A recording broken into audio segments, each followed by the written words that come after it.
So this is a seemingly simple idea. We all know the play on the words Ezer Kenegdoi. There's two ways to look at that, right? If the Chassan and the Kala are zeichet to be on the same page, she'll be an Ezer, parallel to him, next to him. But if Chas v'Shalom it's not the case, then sometimes we can find that they are Kenegdoi. So I'm not going to focus on that part. We've all heard that many times at, Sheva Brochos. I want to focus on the first part of the pasuk. It says, "Lo tov heyos adam levadei." It's not good for man to be alone.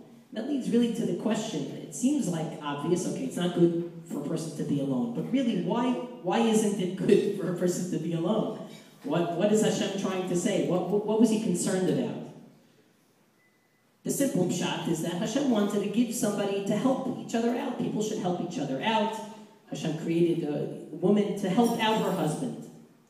While this is true, it could lead one to the selfish conclusion that she is there to serve her husband. And therefore a man could say, okay, Hashem didn't want me to be alone. He gave me a nice helper. So I must be a pretty important guy. That could lead to a selfish conclusion. So Rav Yossi ben Amram in the Alei Be'er has a slightly different pshat on why Hashem doesn't want people to be alone. The first has to do really with the mitzvahs bein adam l'makom.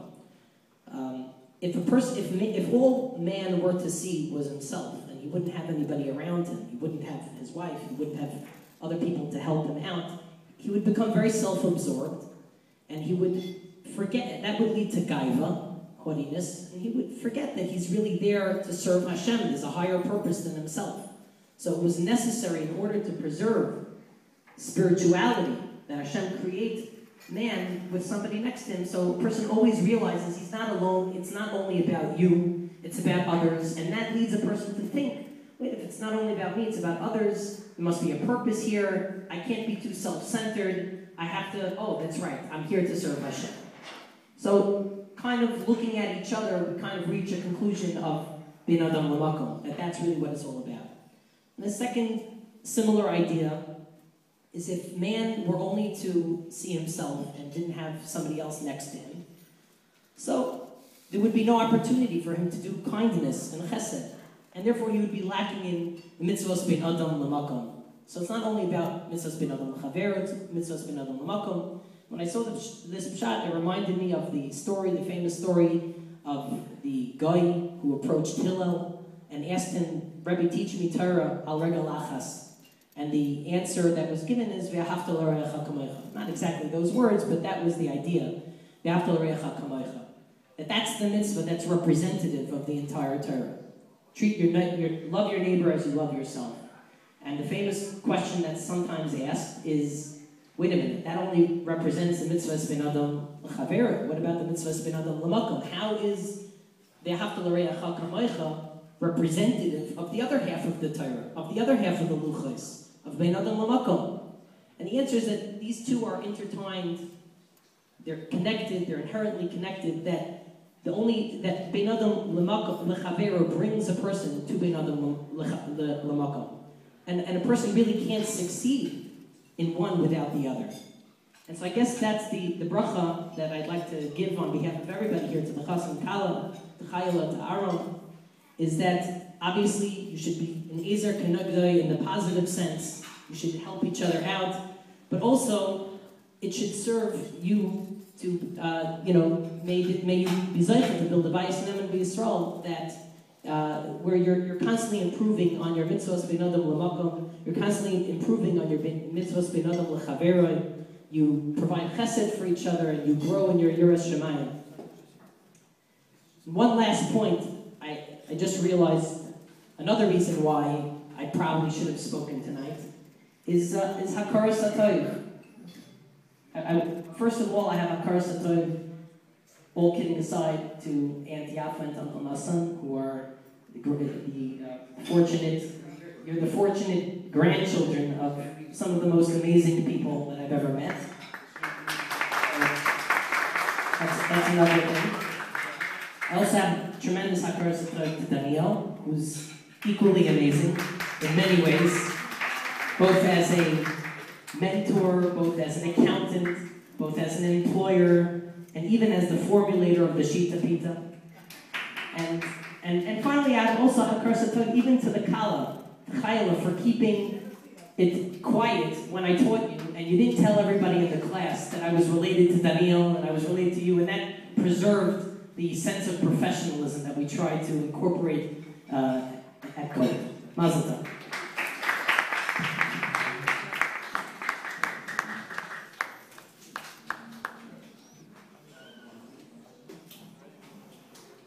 I'll introduce my next speaker, Yossi, Daniel's brother, but let me just make a disclaimer that the views expressed in this speech do not express the views of everybody else making the Sheva Brochos. It's totally on Yossi's side.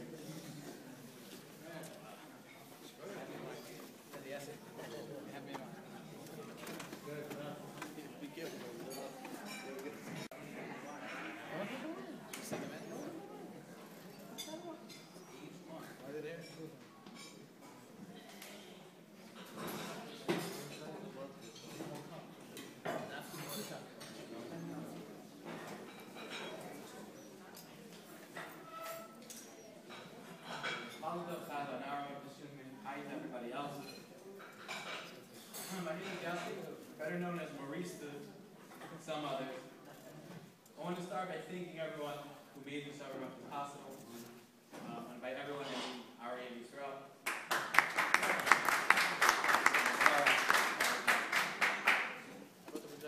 I want to make it clear, I don't work for Daniel, I don't have to please him.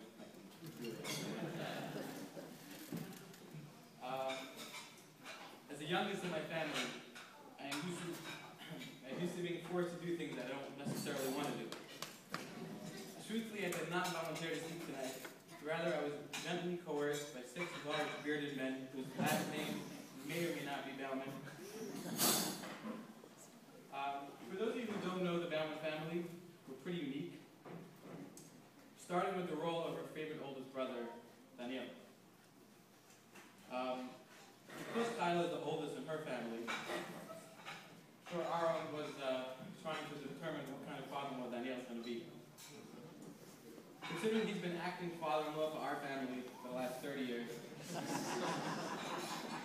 have one thing to say: good luck.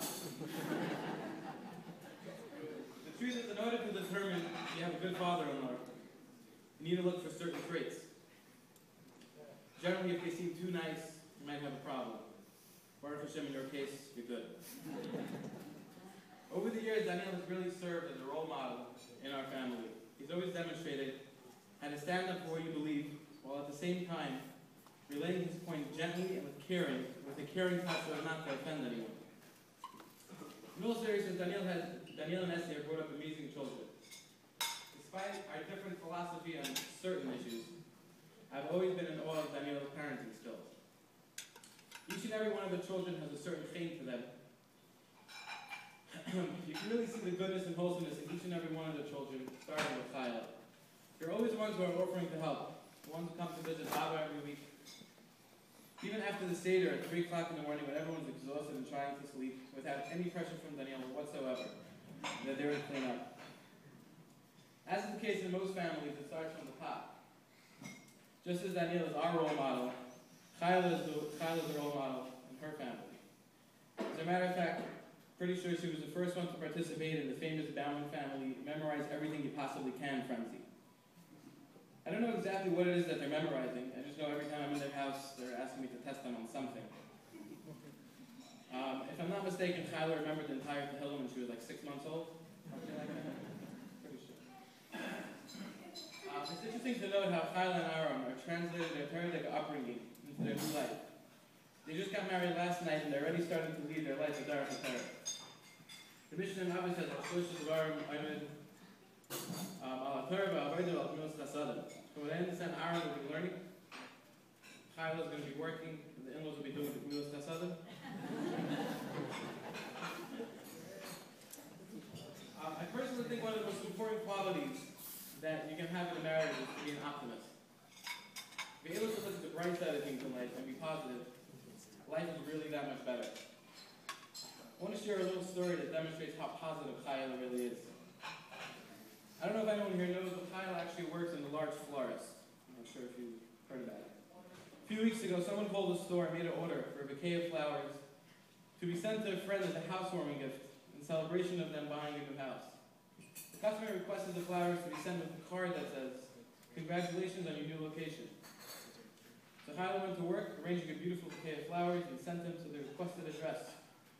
The following week, the flowers arrived, but with a card that mistakenly said, "My condolences." The customer furiously calls back to the store demanding an answer, and Kyle, being the positive person that she is, tells the customer, "Listen, you can be upset if you want to be, or you can look at the bright side. Right now there's a funeral taking place, and on the casket there's a bouquet of flowers that says, 'Congratulations on your new location.'" Now, the story never happened as you may have guessed, but knowing how positive Kyle is, and the whole East 12th Street, not the other East 12th Street, this East 12th Street Bauman families, you're also positive, I'm sure she would have done exactly that. Anyway, enough with the jokes. I want to end off with a mashal and a bracha to the Chassan and Kala. In the early 1700s, there was a small shtetl outside of Minsk. Pretty sure you scroll numbers back in the day. There was 3 little pigs in this town. Each of these pigs built a house for themselves. The first little pig built his house out of straw, assuming it was the most economical thing to do. The second little pig built his house out of sticks. I'm not sure why it's sticks, but he built it, maybe a little stronger. And the third little pig built his house out of bricks. Anyway, one night, an officer of wolf came along and saw the first little pig in the house of straw. He knocked gently and he said, "Let me in, or I will puff, and I will blow your house down." The little pig replied, "Not by the hair of my chinny chin chin." But of course the wolf huffed and he puffed, he blew the house down. It was terrible. Worse than the Rockaways, whatever. The wolf came to the second house and the sticks and he said, "Let me in, or I will puff and I will puff and I will blow your house down." Sure enough, the pig replied, "Not by the hair of my chinny chin chin." But the wolf blew that house down too, and as the story goes, the wolf went on to the next house with the bricks and he said, "Let me in, or I will puff and I will puff and I will blow your house down also." To which the pig replied, "Not by the hair of my chinny chin chin." This time the wolf huffed, he puffed, nothing doing, he didn't blow the house down.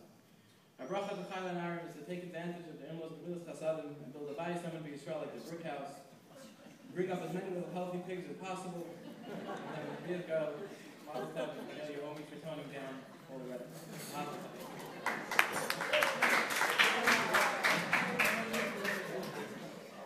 All right, just to get the program moving along,